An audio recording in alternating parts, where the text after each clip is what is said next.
So the Pokemon anime timeline is simple, right?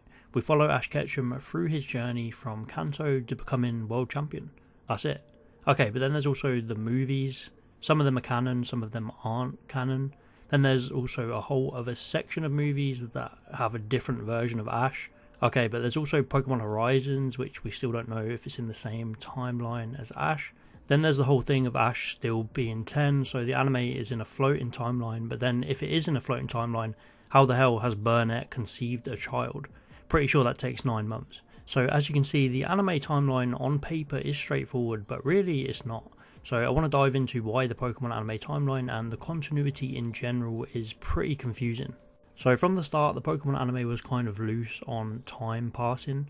When Ash was training for the Pokemon League, we kept getting told that the league takes place in 3 months.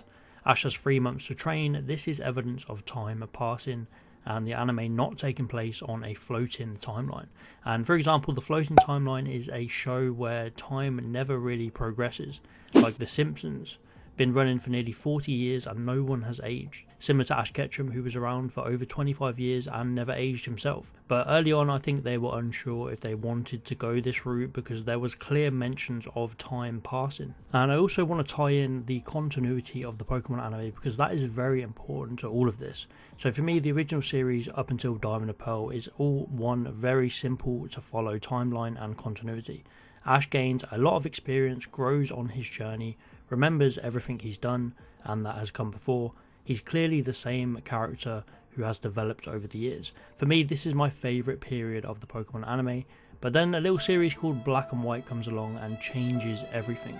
So there wasn't any mentions of Ash's age for the longest time. I think most people just assumed he was aging as the series was progressing, but the day the first episode of Black and White aired, it was said by the narrator that Ash was 10 years old. 10-year-old Ash Ketchum. And I literally remember seeing discourse over this. People felt tricked, like they just witnessed 4 generations of his journey just to be told he hasn't aged a day. So I think this was the moment that Pokemon really confirmed that the anime took place on a floating timeline. Black and White did massive damage to the anime in my opinion, and I'm not saying it's a bad series, I still really enjoy it. I'm just talking about the way they handled Ash's character early on and the snowball effect that it had on future series. This was the first big reset for the anime. Ash was back to acting like a rookie, and it was a clear strategy from Pokemon in general, as they did the same with the Black and White games. It was a soft reboot, so the games are partly to blame for this as well. But this moment makes you question the timeline. It makes you question continuity, because I'm sorry, this is not the same character. Pikachu defeats a Latios in a Pokemon League tournament 5 episodes before losing to a brand new trainer Snivy. We can make all the excuses in the world for this, but this was a terrible writing decision, one that had huge implications and effects on the anime going forward. Ash was nerfed, so is this even the same Ash anymore? Is this a brand new timeline? Of course it's not, but it brought up those questions, and I like to think of this era as the middle section where Ash is not really the same character as the original section. He is, but he's not really. I think it's easier to split up the Black and White and XY version of Ash into his own thing. Black and White reset him and he failed massively in that series, and then he went to Kalos and improved on what he learned. But Kalos in itself is another big reset. Ash was a bit different again. He was more serious, he looked older, and this goes back to what Black and White did. After Black and White, every single series resets Ash in some way or another.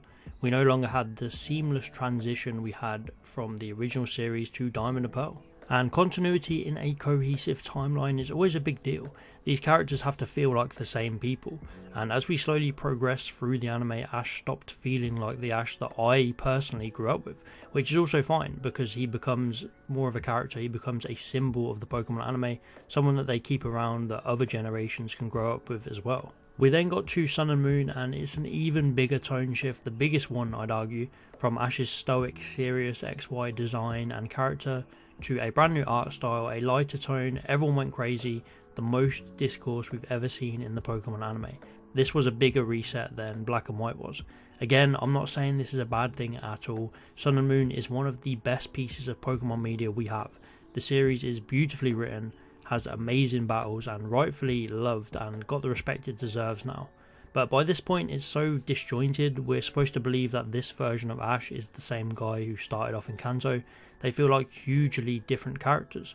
But Sun and Moon and Journeys is what I see as Ash's final version. I think it's easy enough to compare the two Ashes in these two series. Sure, Ash is a bit dumbed down in Journeys, but I think they did what they could in terms of continuity. Journeys actually handled continuity really well, managing to bring back all the old characters and Pokemon and make it feel real and nostalgic. They more so just struggled on the story side of things. So with all that said, it does make it harder to buy into the fact that this is all taking place in the same timeline, the same world, when we've had so many changes. And I guess that's just natural when an anime lasts so long. It's hard to keep the same character. One Piece is like the single outlier for a story that has gone on and progressed with characters being the same and also developing. It's rare that you get an Ash Ketchum in today's world, and that's just why he eventually left and became world champion. He got his big moment. But that's where the confusion comes in, because it's hard to just say that Pokemon takes place in a floating timeline and Ash will always be 10, because it doesn't correlate with what we're actually seeing.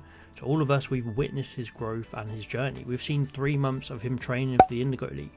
We've seen Professor Burnett birth a literal child between 2 series. So it's quite hard to accept it. I think the reality is that the Pokemon anime timeline is a floating timeline when it wants to be, but it also wants to have it both ways. It wants to be able to progress and move, but also stay the same. So it can respect the old stuff, but also bring in a new generation with the new stuff, which there's nothing wrong with, but it does make it slightly confusing. For me personally, nothing beats the original series to Diamond and Pearl. It all feels like one cohesive story, same characters, same world, and after that they just kept resetting Ash, and I felt like we were getting further and further away from continuity and a simple timeline, regardless of how good those series were. Personally, I also like to disassociate the movies from the main timeline. It's easy to fit in the first movie since it directly ties into episodes that we see, but it's harder with the others, depending on which ones are canon or not. It's all just kind of guesswork. There's no definitive answer to which movies you count to be in this timeline and which ones you don't. We do know for sure that the last 3 movies are all in a separate timeline and we have a whole different Ash, so at least we know that. And then that brings us on to Pokémon Horizons. I think the biggest reason they're being so coy with confirming if this is the same timeline or not is just because they would have to explain a lot, and it's easier to just not do that. For example, Horizons has had a literal 1-year time jump. If Ash appeared, he should be 11 years old. They don't want to confirm that, so it's easier to just not have him appear or connect to the old timeline in any way.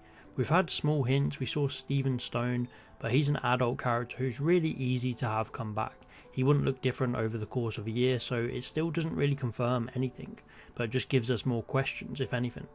I'd love Horizons to take place in the same timeline. We don't need restrictions or rules, and this is probably why Horizons refuses to go to Alola, because guess what? Every single character you see in that region, we will know. So the Pokemon anime is large, a vast amount of characters and stories that we can pull from, and that's what makes it so great. In a way, I'm glad that they are flexible with having a floating timeline when needed, and other times letting things change, like Burnett having a child. But I do think a lot of the problems we have with the timeline stem back to 2010, 16 years ago when Black and White first aired, and basically reset everything, confirmed Ash was still 10, and they've been a bit stuck ever since. But either way, it's still fun to talk about the many changes in the anime over the years, how Ash Ketchum progressed, but also stayed the same.